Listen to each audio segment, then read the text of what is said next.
सीधा मत करो वहां पे सीधा चलो 1 2 3 4 5 6 7 8 9 10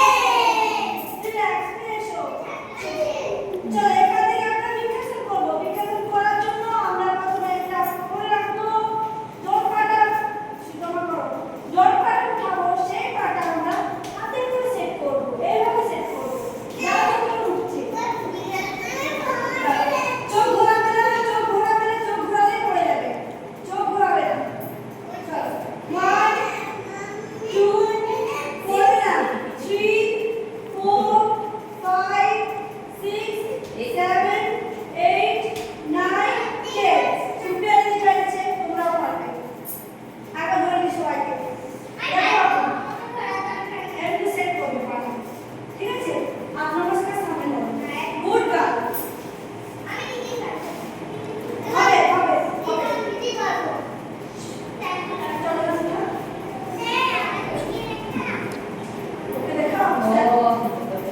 এখানে পড়ে যাচ্ছে